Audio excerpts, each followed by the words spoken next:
Hi hello good morning good afternoon. Okay friends, ఎల్లుల్లిపాయ తింటే ఆరోగ్యానికి చాలా మేలు చేస్తుంది. ఇంకా ఇగో ఇలాంటి ఎల్లుల్లిపాయ కానీ చిన్న పాయలు ఉంటాయి చూడండి, ఆ ఎల్లుల్లిపాయ తెచ్చుకోండి. ఇంకా చిన్న చిన్నవి ఉంటాయి సైజులో, చిన్న పాయలతో పాటు చిన్న చిన్న సైజులు ఉంటాయి ఇలాగా ఒకటికొకటి.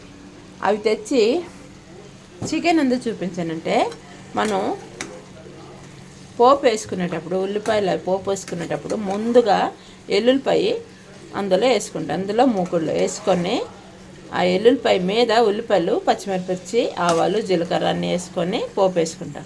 ఆ తర్వాత చికెను దానిపైన వేసి ఇలా ఉప్పు పసుపు వేసి కాసేపు బాగా మగ్గు పెట్టుకుంటాం. తర్వాత డ్రై అనమాట, డ్రై చికెన్ ఫ్రై. ఇంకా ఎల్లుల్లిపాయతో ఫ్రై అంటే చాలా బాగుంటుంది, చాలా టేస్ట్గా ఉంటుంది.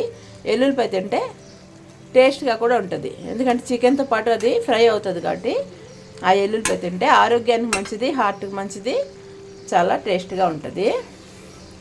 ఫ్రెండ్స్ మళ్ళీ గుర్తుంచుకోండి ఫ్రెండ్స్, ఎల్లుల్లిపాయ చిన్న పాయలు ఇలాంటిది ఒకటికొకటి ఉంటుందా అది వేసేయండి మధ్యలో, అలాగ ఒకటి వేసేయాలి, ఇందులో వేసేయాలి. ఇప్పుడు ఇది ఉంది చూడండి చిన్నది, ఇలాగ వేసేయాలి. ఇందులో వేసాక పోపు వేసి ఉల్లిపాయలు అన్నీ వేసి అప్పుడు ఇది ఇందులో ఉప్పు పసుపు వేసుకున్నాం కదా, ఇది అయిపోయాక లాస్ట్లో కొంచెం కారం వండేసుకొని, బాగా కారం వండేసుకొని పచ్చిమిర్చి ఎక్కువ వేసుకుంటాం. అల్లం వెల్లుల్లి పేస్ట్ ఉంటే కొంచెం వేసుకోండి, మళ్ళీ తడి అయిపోతుంది అంటే గ్రేవీ అయిపోతుంది. ఇది డ్రై కాబట్టి ఇందులో కొంచెం చికెన్ మసాలా పౌడర్ కూడా వేసుకుంటాం, డ్రైగా ఫ్రై చేసుకుంటాం. ఈ ఎల్లుల్లిపాయతో పాటు ఆ చికెన్ కూడా తింటే టేస్టీగా ఉంటుంది, ఆరోగ్యానికి మంచిది, అన్నిటికంటే మించి ఆరోగ్యానికి మంచిది. అందుకే అలాగా ఎల్లుల్లిపాయలు వేసుకొని తింటే చికెన్ చాలా బాగుంటుంది, చాలా అంటే చాలా బాగుంటుంది.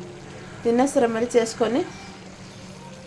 నాకు పూజలు ఫ్రెండ్స్, సారీ నేను తిన్ను, మా వారు, మా పిల్లలు, నా కూతురు తింటారు, సరేనా?